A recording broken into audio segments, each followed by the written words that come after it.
Shalom, selamat pagi saudara-saudari. Ayo kita tetap semangat pagi ini.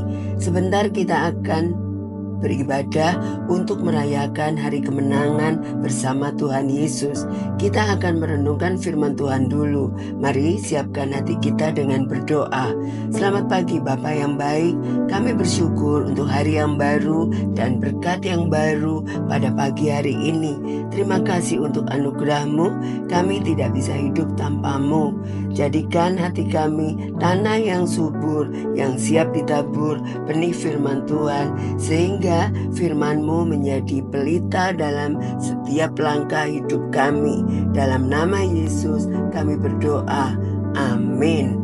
Tema kita pagi hari ini memperlihatkan kasih Allah. Diambil dari Yohanes 9 ayat 30 sampai 34. Jawab orang itu kepada mereka, "Aneh juga bahwa kamu tidak tahu dari mana ia datang, sedangkan ia telah memelekkan mataku. Kita tahu bahwa Allah tidak mendengarkan orang yang berdosa, melainkan orang-orang yang saleh dan yang melakukan kehendak-Nya.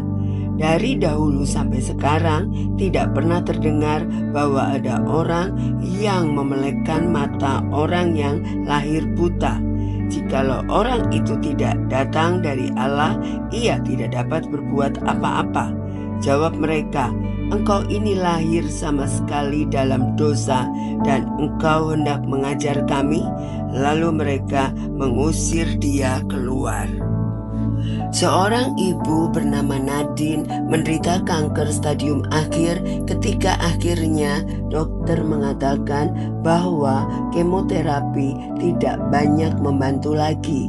Nadine adalah seorang Kristen yang taat dan memiliki kedamaian yang luar biasa dari Allah.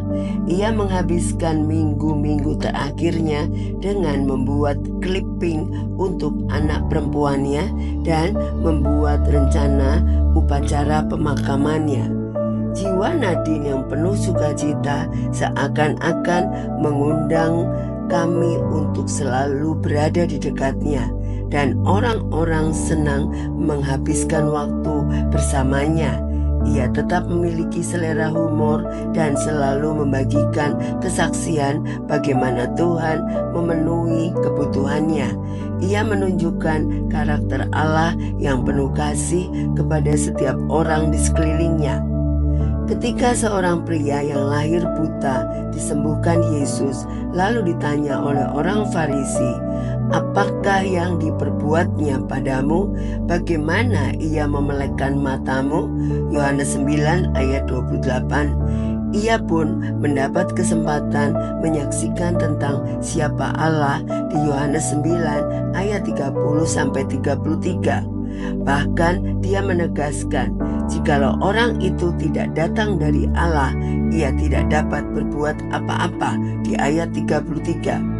Kita mungkin bertanya-tanya, bagaimana kita dapat memberi kesaksian tentang Allah? Allah dapat terlihat jelas melalui cara kita menangani kesulitan hidup, seperti masalah pekerjaan atau keluarga, atau mungkin penyakit parah. Kita tetap dapat menyatakan kepada orang lain bagaimana Allah telah menghibur kita, dan biarlah mereka pun tahu bahwa Allah juga memperdulikan mereka. Kita dapat memperlihatkan kasih Allah bagi hidup seseorang. Mari kita berdoa. Terima kasih Tuhan Yesus untuk kebenaran firman-Mu yang menguatkan kami, bahwa kami semua bisa memperlihatkan kasih Allah kepada orang-orang di sekitar kami melalui apa saja yang kami lakukan setiap hari, melalui perkataan, melalui perbuatan, melalui menghadapi masalah. Biarlah kami menghadapi semuanya dengan pimpinan Roh Kudus, sehingga orang bisa melihat Allah yang kami kenal adalah Allah yang begitu baik, Allah yang penuh kasih. Terima kasih Tuhan Yesus. Kami bersyukur, berkati kami sepanjang hari ini. Dalam nama Yesus kami berdoa. Amin. Selamat beraktivitas. Tuhan Yesus memberkati.